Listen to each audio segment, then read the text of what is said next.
כאשר אני לוקח את התפוח הזה ועוזב אותו, הוא נופל מתוך איזה חוק. האם יש איזשהו פרלמנט בעולם שיכול לבוא ולהחליט, מהיום כשאתה עוזב תפוח הוא לא נופל אלא עולה? אין דבר כזה. יש מערכת שלמה של חוקים שמניעים את הכדור שלנו. אחת הבעיות שלנו זה שאנחנו מתעלמים מהחוקים האלה, וזה יכול להביא אותנו לאסון.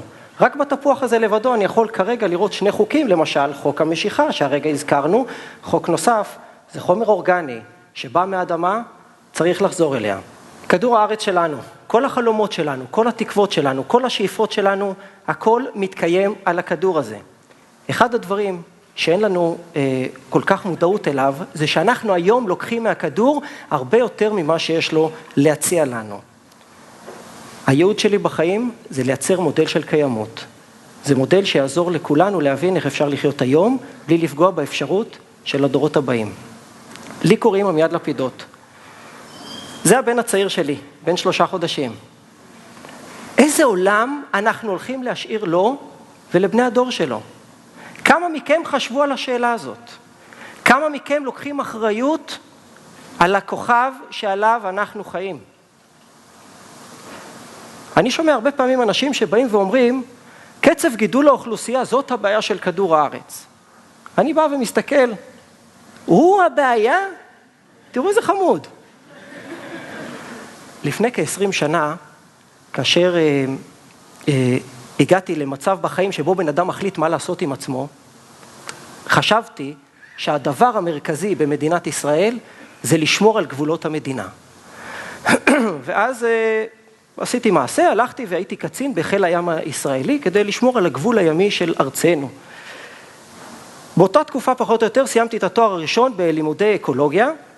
תוך כדי לימודיי למדתי שהים התיכון זה הים הכי מזוהם בעולם. אחד המקומות הכי מזוהמים בים תיכון זה מפרץ חיפה. ואחת הסיבות, אז בכל אופן, שמפרץ חיפה היה מזוהם, זה בגלל הנמל הצבאי. פתאום קלטתי שפעולות יומיומיות שאני והחברים שלי עושים, בעצם מחריבות את המקום שעליו באנו לשמור. הבנתי שיש פה בעיה, הבנתי שחייבים לחולל שינוי. החלטתי שהייעוד שלי בחיים זה לייצר מודל של קיימות, מודל שיעזור לכולנו להבין איך אפשר לחיות היום בלי לפגוע באפשרות של הדורות הבאים להתקיים. אוקיי, בתור סיסמה זה מצוין, אבל איך עושים את זה? אז מה זה אומר? כל היצורים החיים בכדור הארץ, עם כל יום שעובר עליהם, המצב בעולם נהיה טוב יותר. אנחנו היצור האחד והיחידי, שעם כל יום שעובר עלינו, המצב בעולם נהיה רע יותר.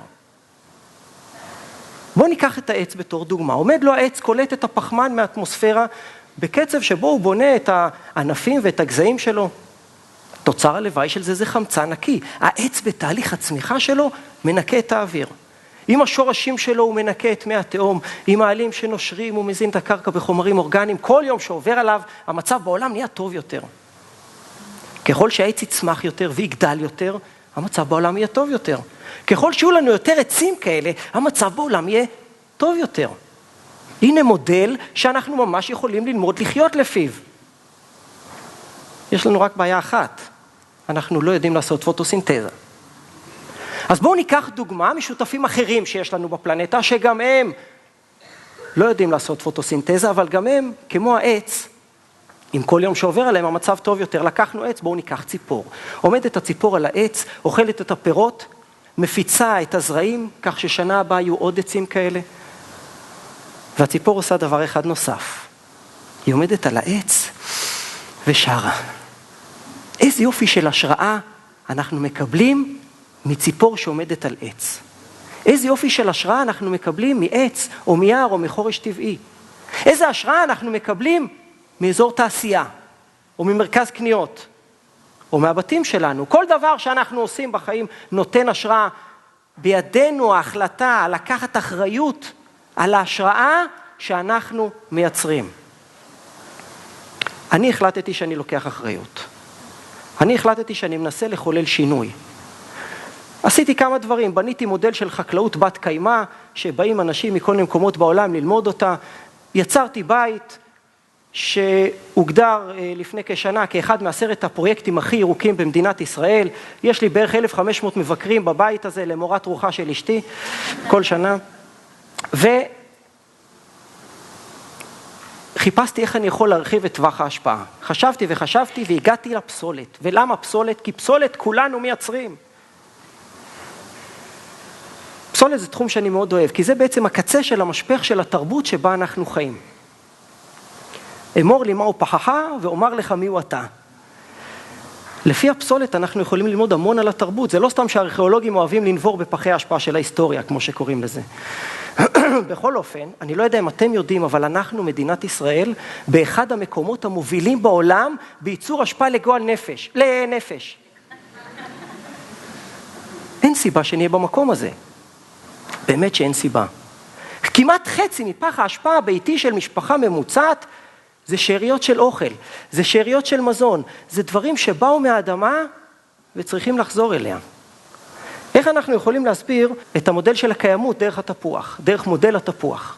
לתפוח הזה יש שני צדדים, יש מאיפה הוא הגיע ויש לאן הוא הולך. התפוח הזה מגיע מהעץ שצומח בשדה.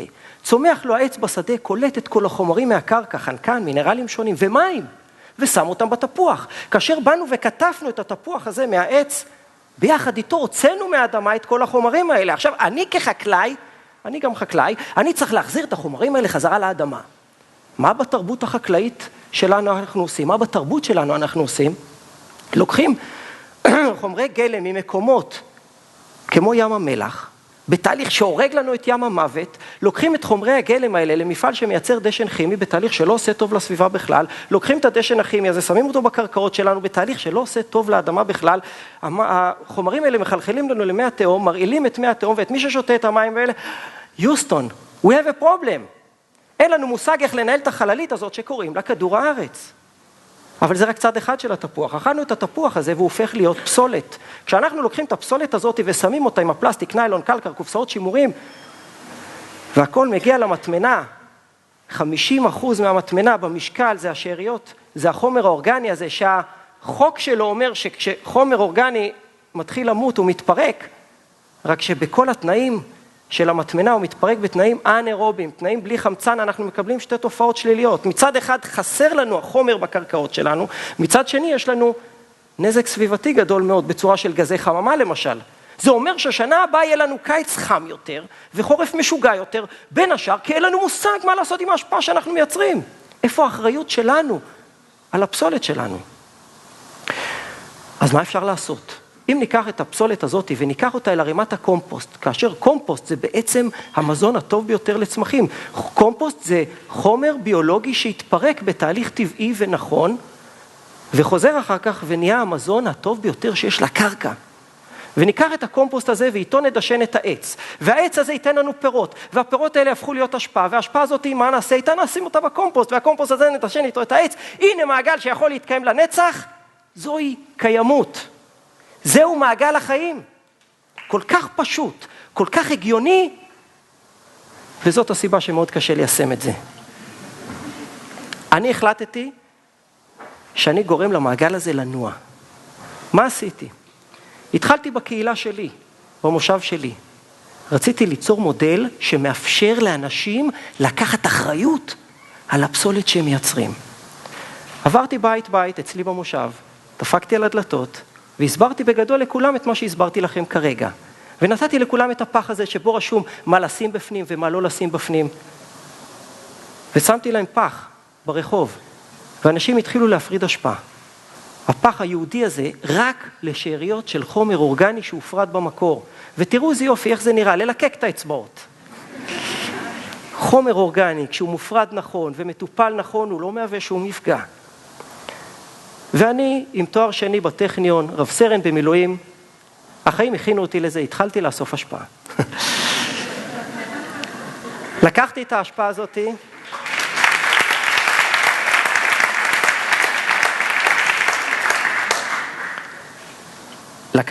הזאת, לאתר קומפוסט אצלי בחצר המשק, כמו שאומרים, ויצרתי מזה את המזון הטוב ביותר שיש לצמחים, את הקומפוסט המופלא הזה.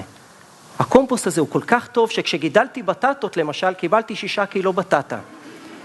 מי אומר שאי אפשר להכיל את אוכלוסיית העולם, חייבים דשן כימי בשביל זה? ממש ממש לא.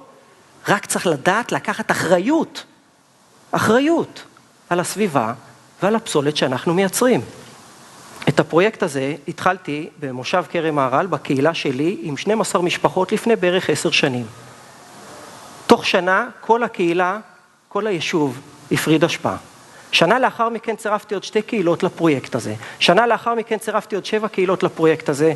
שנה לאחר מכן כבר הגענו ל60 מקומות ברחבי הארץ, שמשקי בית לוקחים אחריות על הפסולת שהם מייצרים, והפסולת הזאת לא הולכת להטמנה, אלא הולכת למחזור. בשלב הזה, פגישה היסטורית עם השר להגנת הסביבה, פגישה שלי עם השר להגנת הסביבה, גלעד ארדן, כפי שהוא הגדיר את זה לימים, הפגישה ששינתה את חייו, הוחלט במשרד להגנת הסביבה שזאת הולכת להיות המדיניות.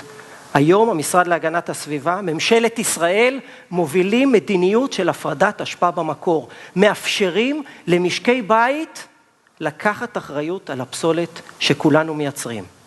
היום אנחנו עומדים על 250,000 משקי בית שיש להם את האפשרות לקחת אחריות על הפסולת שלהם.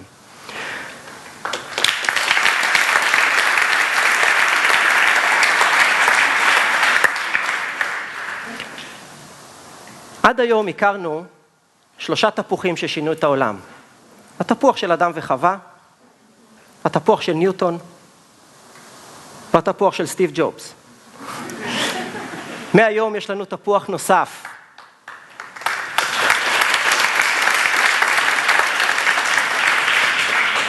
תכירו את התפוח שנותן לנו השראה לקחת אחריות על מה שאנחנו עושים. חברות וחברים, תודה רבה.